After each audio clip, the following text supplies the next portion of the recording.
It is Thursday, June 27th, 2024. This is another edition of Baseball Today, presented to you by our good friends over at Factor. That is my man, Trevor Plouffe. I am Chris Rose, producer Dan, intern Tommy along for the ride as well as we get to you on this Thursday. Oh, you're so smooth. You're so slick. Yeah. How you doing, so dude? good to see you in the morning, man. There we are. That big, beautiful smile. I'm doing great, Chris. Had a fantastic evening last night. Went and saw a concert at the Hollywood Bowl. It's a beautiful California summer night, man. Like just perfect weather. Good times.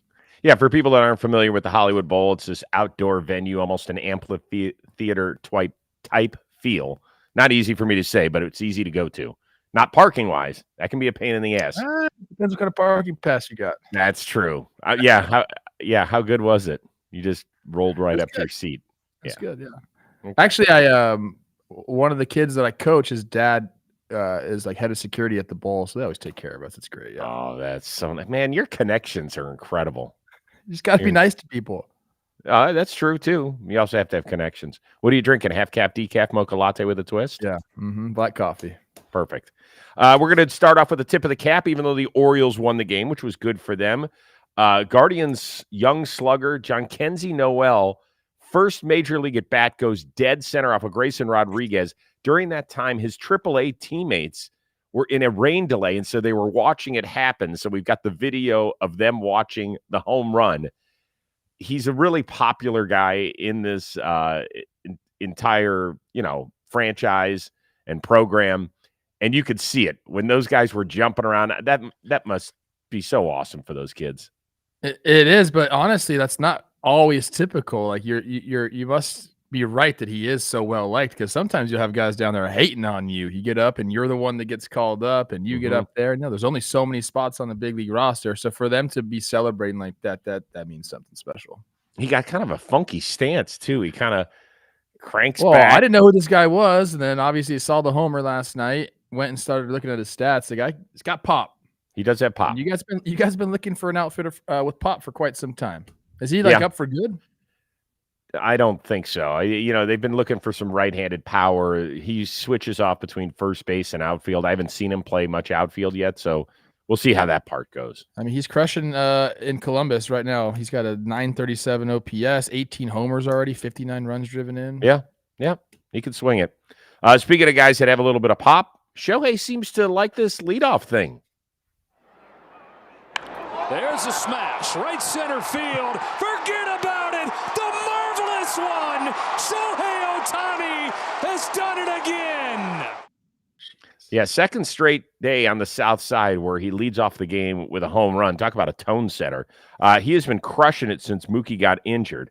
Now, I know that the Dodgers have a while to figure this thing out because Betts isn't going to be back probably another 6 weeks or so. Are you keeping Ohtani in the leadoff spot once Mookie returns? I don't think so, because Mookie, I believe he's come out and said he prefers to bat leadoff, and sometimes that's important. Have your guys feeling comfortable. I don't think Shohei cares where he bats. Just put me up there, coach. I'm going to do my job. But it is a sight to behold, and if you play against a team that has a guy like Shohei or like a guy with pop to lead off the game, it's like you said when you're reading the question, it's a tone setter. You get up there, the pitcher's looking at Shohei Ohtani, first batter of the game. And look, I know these guys are confident on the mound and they think they can get anybody out, but it's different when you see a guy like that who one mistake and it's going to go 450 feet. So he looks good up there right now. When I was researching this question a little bit, because I wanted to see what he hits, in the leadoff position, other positions, I came across this article that was talking about, plugging lineups in and getting the best predictive run analysis, and it kept saying Freddie Freeman in front of Shohei would give them the best chance for runs, but I don't know if Freddie likes to hit leadoff. In any case, you could choose from three guys in the Dodgers that have an on-base percentage of over 400. Is it a problem to have? A great problem to have, I guess you call it. Yeah, I think the most interesting part of what you just said is the fact that Mookie likes to hit leadoff. And for Shohei, it seemingly doesn't matter, right? He hit 2 all year until he got thrust into the leadoff spot. But listen to some of his numbers. He is slugging over 900 as a leadoff hitter. His OPS is right around 1,400. He's got 6 homers. He has more walks than strikeouts. And Shohei can swing and miss a little bit now, but he's got 10 walks and only 6 strikeouts in this role. So at what point do we stop appeasing Mookie Betts, whether it, and I'm not trying to take shots here, but I'm really asking, this is a question that a lot of organizations have to deal with star players. Like Mookie wanted to play in the infield. They moved him there. Mookie then wanted to play shortstop. They moved him there. I don't know did he want to play those things? That was out of necessity, Chris. I think he did want to play. I mean, Miguel Rojas told us that he did want to play in the infield. He felt like it was going to be better for his career to be able to at least be second base than in right field chasing down baseballs. I mean, look, it's not like we're taking Shohei out and putting some chump batting leadoff. I get Mookie throughout his career, 913 OPS batting first, 877 batting second, 801 batting third, 863 batting fourth. So he does have the highest OPS of his career in the leadoff position. Again, I don't think you can go wrong. You can just go like this. Like, okay, you're batting leadoff, you're batting second, you're batting third, and does it matter? I don't think so. Not with those 3 guys. Yeah, and at the end of the day, if Shohei doesn't care and he's not going to make us stink, I suppose why are we even having the discussion? One last point, just to kind of follow up what you were saying about the tone setter situation. Ron Renneke, remember him? He used to manage the Milwaukee Brewers. Yes, I was covering them for a game, and we talked about Corey Hart being the leadoff guy. Now, at that time, he was certainly not your typical leadoff hitter. He was like 6'6", but he could click you in a second. And he said, I want the other team thinking, oh, my God, this is the dude hitting leadoff. What's the rest of the lineup looking like? And so he did feel like that was a mental advantage for the Brewers over the other team's starting pitcher when they saw a guy who could fill up the batter's box instead of one of these little speed demons that was more of a contact guy. Yeah, it definitely feels different. It feels different. Yeah. One other quick thing about Shohei. Dodger skipper Dave Roberts said he would actually have some concerns if Ohtani participated in the home run derby. He understands how great it would be for baseball. He recognized that, but because of not only the fatigue factor of swinging as hard as you can, infinite number of times, but also the fact that he's coming back from major arm surgery and is trying to get back and pitch at some point. We're guessing 2025, but you never know. Are you okay with that explanation by Dave Roberts? I still think it should be Shohei's decision. But I don't necessarily need to see Shohei in the home run derby. We've already seen it. Has he done it more than once? He did it in Colorado. We were there for that. As long as he's playing in the game and he's enjoying and participating in the festivities, I don't need to see him hitting the home run derby. There's plenty of guys that want to do it. And I think the most important thing for baseball is having him healthy, like for the stretch run in the playoffs. Except that it is special when a guy like Ohtani or Aaron Judge steps in. Like at what point, because that is the best of all of the, and I'm talking about, the slam dunk contest, the 3-point contest, the skills competition in the NHL. Now they've just turned the NFL into, fun and basically Jimmy's backyard games.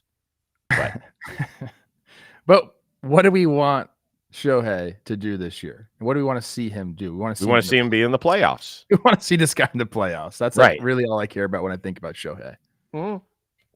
I understand. It's a fine line, though.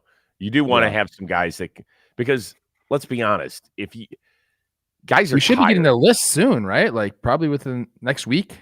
Yeah, and they've tried to incentivize it now, right? You get $1 million if you win it, so that is something. All right, let's move on. Usually we don't celebrate teams getting to 500, but I think we should with the Houston Astros. They are 12 over 500 since playing in Mexico. They are now just 4.5 back of Seattle in the American League West. Their GM Dana Brown said a few weeks ago that they were buyers. They were definitively buyers, and now you've got to believe it. But my question is, should Houston try and pull off like another big-time Justin Verlander-type trade to solidify their rotation and go for it? I would love to see it. I mean, we have a couple guys at the top doing their thing. Ronel Blanco and Framber are looking great. And then Hunter Brown's look like what we thought he should look like his past, 5 or 6 starts. He's been really good. Mm-hmm. Spencer Arrighetti, he's coming off a great start against the Rockies, but by and large, he's been up and down. So it seems like they probably could use a starter.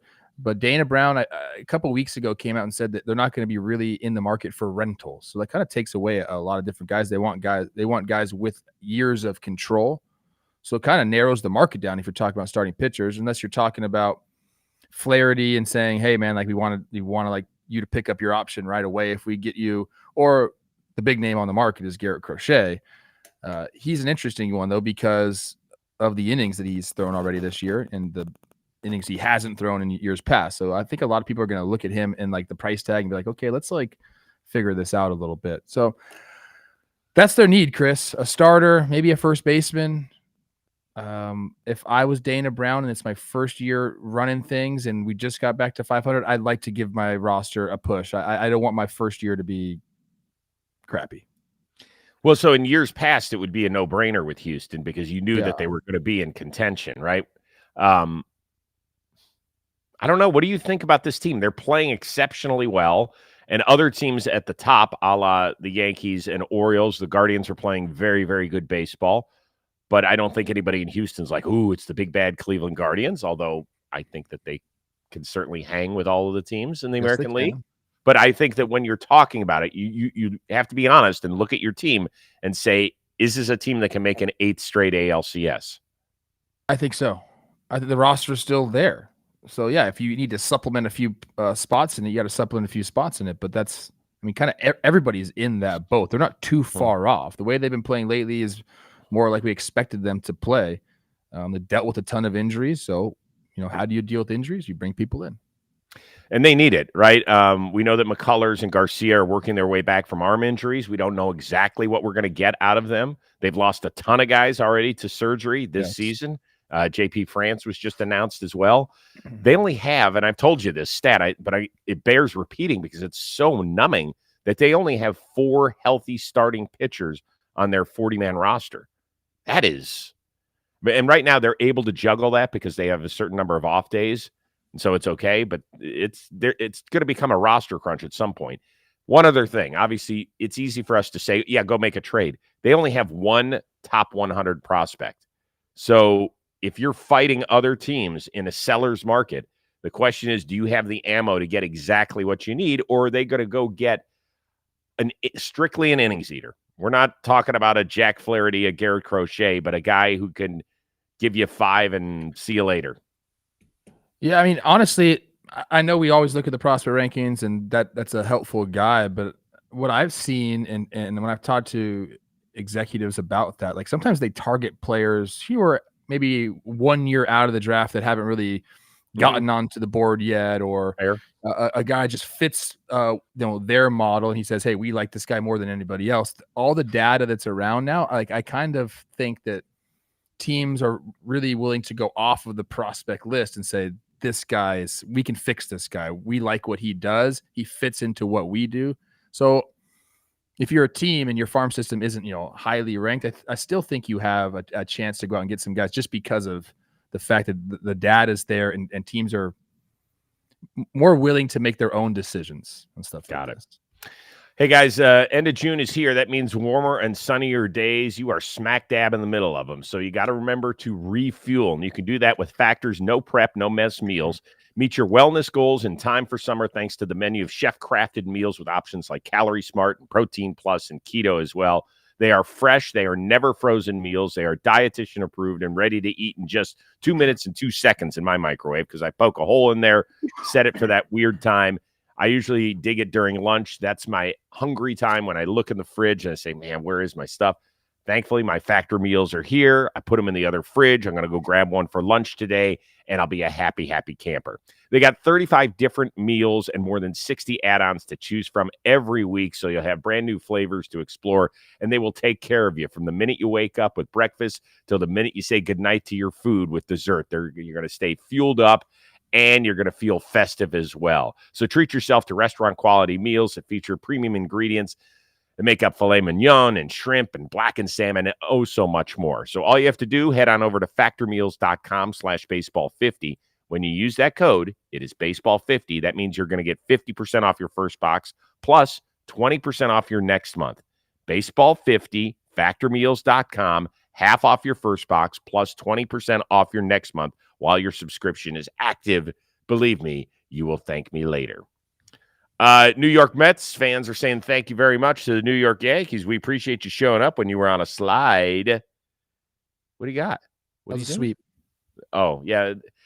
Can we call a 2-game series a sweep? Yes. I mean, you can technically. It just it feels a little incomplete. I think it's minimum of It's 3 like one of games. those little hand vacuums. What are Yeah, those called? the mini vac. Yeah, the mini Yeah. vac. Okay. Oh, you guys hate the Yankees so much. Hate who? That's the fans. Oh, okay. Got it. Yeah. So the Mets, I think, are back to 500. That's good. The Yankees continue their slide. It feels like they haven't won a series in about 5 or 6 series, something like that. Mets continued to leave the yard last night. We saw Alvarez do it. Harrison Bader did it. I think every Met this side of Darryl Strawberry and Mookie Wilson hit one. Aaron Judge, first to 30. Good for him. My question to you is, which New York team's regular season only, will be more interesting to follow from here on out? I think it's the Mets, and I don't mean that they're a better team or anything like that, but I think there's more storylines to follow. The Yankees are going to be fine. Like the fan base right now is kind of losing its mind. There's, maybe there are some holes there they got to figure out. But they're going to make the postseason. They're going to be aggressive at the trade deadline. Like they have one way to go. The Mets, I feel like, have just put themselves in this interesting position. I think that before this kind of like run they were on, I think they were going to be a little bit of a hybrid, like buyer and seller at the market, or come trade deadline. But now I think they're going to add. So like we had all these things going on with Pete Alonso. Can you extend him during the season? Are you going to trade him if you can't? Like that's gone. There's no way they can trade Pete Alonso now. There's just no way. So I think to me, that's the most interesting thing. You have these guys you brought in that you maybe were going to cash in on, JD Martinez, Luis Severino. Now you can't do that. David Stearns, first year there. I just feel like maybe the smart move is to trade some of those guys. And like, these guys like to think not for this year. They like to think down the road, but I think they put themselves in a position where now they have to just think about this year. Like the fan base wants, and it's blood in the water. They want to make the playoffs now. They think they can do it. So I'm very interested to see how they handle all that. In any other typical kind of year before this run, like a lot of those guys would be gone. But now I don't think they can do it, Chris. I really don't. What if they just stay where they are? Maybe add a reliever here or there, because Kodai Senga, I think that's the wild card for the Mets. Their best returning pitcher has not thrown a single pitch this year. I don't know how much they can rely on him, but it sounds like he's getting close to a rehab start. And if that's the case, couldn't that be your big addition to the team? Because let's remember this.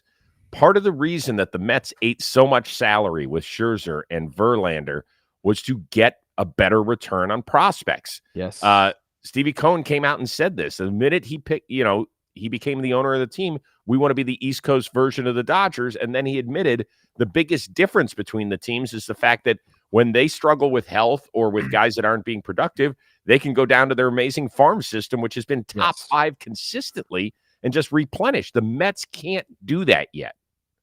So you're saying, and I kind of agree with you here, because they're not able to sell off and keep, putting into that farm system, the best thing for them to do is just stand pat, go with the guys they have.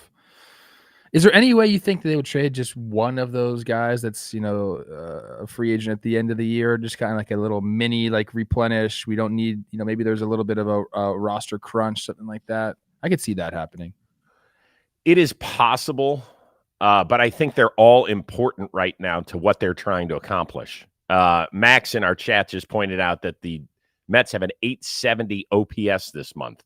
No, they're the best offensive team in baseball this month. Yeah, we talked about that. I think one of those guys that you could get something for is a JD Martinez. I really believe it. But you hear ad nauseum the number of guys who are like, dude, he just changes the way we all approach hitting. He's so smart and every organization he's been in, the guys will say that. Yep. Yes. Yeah. So you don't want to do that. I mean, if you're really, I say, what the heck, Mets, go for it. Like, if you're fortunate enough to make it as one of those bottom 3 teams, we've seen some weird shit happen with National League wildcard clubs in recent times. Who knows? Maybe you can get it done. And then I will gladly take my half share of playoffs after that inspirational speech I gave you on May 29th. Gosh. Yes. Can we what about like Jose Iglesias to the Yankees? Dan, do you want that? They can't sell. He's releasing his song on Friday. Oh, that's right. They got to stay. So he has to stay at least through the weekend, I would say. What a great do you know him at all? I heard he's an awesome dude. I played against him for so long. I don't know him personally, but he's a wizard with the glove, man. Oh, yeah. He used to be. Yeah. No, hands are crazy. Hands are crazy good. But so the answer to this question, it's obviously the Mets. The one thing that could sway it is if Aaron Judge, who's already halfway to 60, gets a chance to maybe break his own record. And then all of a sudden we're like, okay. I wonder what that'll be like. If I saw that he's on pace, like the same pace that he was when he hit 62. Yeah. Yeah. Well, I mean, we're right at, yeah. He hasn't missed time this year. Thankfully, he's been healthy. And I'd like to see him go give it a run. I see that too.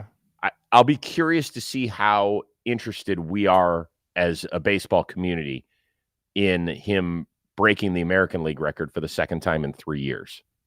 I think we'd be very interested. Anytime you get above 50, I'm interested. That's such an incredible task. And then you put that 6 there, and that's legendary status. Brewers have had a remarkable season. They have been the surprise of the National League, if not all of baseball. They end up sweeping the world champion Texas Rangers. They hit the trifecta on their way out the door yesterday. Jake Bauers, a grand slam. Jackson Chourio, an inside the park job. And then Andrew Monasterio, a walk-off knock. Which one of those 3 would you most like to have in a game? So there's a couple different factors here. I got to see where I'm at in my career. Because, I tell people this all the time. You got to look out for yourself a little bit. So the grand slam's the best thing for you. You got the counting stats. You get the homer. You get the 4 stakes, you get the run scored. All those things are good. They add them up. They help you in arbitration, all those counting stats, right? So I would take that for sure. Inside the park homer, out, not even close. But if you're kind of secure and it's the walk-off hit's the best. Even though the grand slams gives you all those things, hitting a walk-off, doesn't matter what it is. A walk-off homer is excellent, but any kind of walk-off hit, get your team to win, and then this is the best part. You turn around, all your boys are running towards you. It's one of the best feelings in baseball. So I'd have to say I'll take the walk-off hit. Do you know how many you had? I probably had like 3 or 4, I would say. Something like that. That's cool. That's cool. Yeah, it's good. I had a walk-off homer against your Guardians. Brian Shaw. Then I had the Kike Hernandez walk-off. Then I had a few other base hits and stuff like that. I probably had 4 or 5. I don't even remember when it changed. I love it, but it changed from, hey, let's just celebrate at home plate to let's go chase a guy down, start ripping his jersey off and dumping shit on his head. I don't even know when that happened. You don't like it? I told this story before, but I walked the season off. I believe it was 2011. We were at 99 losses, and I walked the last game off. And we dogpiled, and Michael Kadire said that was the most embarrassing game he's ever been a part of. Because we were celebrating not losing 100 games. That is great. Good for Monasterio, by the way. He's hitting a $163 now. That was just his 7th hit all year. Pat Murphy really gave him a ton of praise. He was like, listen, the guy shows up to work every day. He is willing to do anything for this team. He knows his spot on the roster, but he's always got a big smile. He's energetic. And for him to kind of shine in that moment and help us, the season of 162, when you have a year that nobody expects you to have, are built on these tiny little moments. Yes. And it could happen on June 26th. It could happen on September 26th. So good for him that he got to, contribute the way he did yesterday. You didn't answer the question, though. I did. I mean, listen, I'll take any of the 3 since I haven't done any of them. I would love to see if I could make it around the bases on an inside the park home run. You can't, dude. I don't know how people do it. It has to be so special and perfect. This is a great example. A guy diving and then the ball is just kind of trickling there. He wasn't even running hard. Yeah, he wasn't running hard till he got it past second. There, the helmet's come off. I would have to. Well, first of all, there would have to be no wall if I hit an inside the park home run, because if there's a wall, you're talking about running 120-yard sprint. I think you'd have to have the outfielders collide into each other and the ball Yes. kind of just go out. I'm trying to think. Okay, yeah, you would be like probably like a 25 to 27 seconds around. That's a long time. If you ever sat and counted to 25, that's a long time. I don't know if I would physically make it at this point in my life. Hey, you could do it. I don't know, man. Although I just saw you walking late night in New Jersey, and it wasn't great. No, it wasn't good at all. It wasn't great. Although I had slammed a few pops on the way. So maybe that's what it was. All right, last thing. Let's head back to the Mets. They had a rain delay in the middle of their game against the Yankees. Two amazing videos. The first one, Grimace. We've talked a ton about Grimace, but look at this. Crushing a beer in the concourse during that. And then there was another video of a guy actually like showering with all of the water coming down on him. Which one was a little more alarming for you? That one, the water, the shower. Ugh. Like, we need to this guy needs to admit himself into a hospital. Like, he's going to wake up. There's bacteria all inside you, bro. Like, we got to figure that out. Like, some antibiotics would help. That's disgusting. That is gross. Disgusting. I mean, does he not understand where that water? That's not coming from the inside of pipes. That's coming from the bottom of people's shoes. Yes. They probably hurled. Dude, there's a reason you're supposed to take your shoes off when you enter a home. Like, the bacteria on the bottom of your shoes is disgusting. That guy was literally bathing in it. It's in every orifice that he has. Good luck, dude. Like, I'm praying for this guy for real. Like, he's catching something. That is gross. Quick reminder, by the way, today's episode of Baseball Today has been brought to you by Booking.com. Booking.yeah. Of course, summer travel heating up, and you want to go to different baseball venues because you haven't been there. So it's time to explore all those U.S. cities that you always secretly wanted to learn more about, and we're talking about your rival cities. So we're talking hotels, bed and breakfast, vacation rentals, resorts, so much more at Booking.com. You might just find the perfect stay even in your baseball rival city. I know you sit there and you play against your arch rivals in your division 13 times a year. Your team makes 2 trips. You're thinking, oh, should I go watch one in that other team's dreaded stadium? And then you start looking on Booking.com. You're like, okay, the city looks kind of cool, particularly during the summer. There's a lot of great venues that I could stay at. Maybe some of them overlook the ballpark. And now you start looking at the ballpark. You're like, okay, it's not that bad. So, yeah, you go purchase your tickets. It is perfect at Booking.com. It is one-stop shopping for everything you need to make the stay perfect. That's right. You can become a fan of any U.S. city, even your rivals. So book today on Booking.com, an official accommodation partner of Major League Baseball. You can do it on their site or in the Booking.com app. I'm telling you, go do it. There's so many great stadiums in so many great cities throughout the summer as well. Quick reminder. Get your factor question of the weekend by tonight. That is your homework. You've done an exceptional job so far. Just find it on, Chris Rose Sports on our social media on X and send it in. We want to make somebody famous. And the link is in the description. Producer Dan just told me. So thank you very much for that. All right, bud. Have a good rest of your day. We're back at it again tomorrow, right? Yes. I can't wait. All right. Love talking more and more baseball. Go Guards, go. I'm a big Guardians fan, Chris. And you know what's funny is that you are finally like you're not so sheepish about it. You've been that way all season long, but you've seen them play against the big boys and take series now, and you're like, okay. This was a big series for them. Like, Brady and I were talking about it before the series started. He's like, I just don't want to get swept. I was like, you know what? I feel the same way. I said 1 out of 3, I'd be okay. They took the first 2, and last night they hung right in there. Only used 2 pitchers. Only used Carrasco, and who else did we use last night? Oh, X. We used X last night. Twins are bringing up David Festa. Yeah, I saw that. 6'6", righty. Okay. Yeah. Let's go Central. Let's go Central. We're the beacons of the AL Central. Me and you, Chris. That's what we are. All right, everybody have a wonderful, wonderful day. We will see you back here again on Friday for our one-of-a-kind producer, Dan Rourke, intern Tommy, the uber-talented Trevor Plouffe. I am Chris Rose. We will see you Friday here on Baseball Today, presented to you by Factor.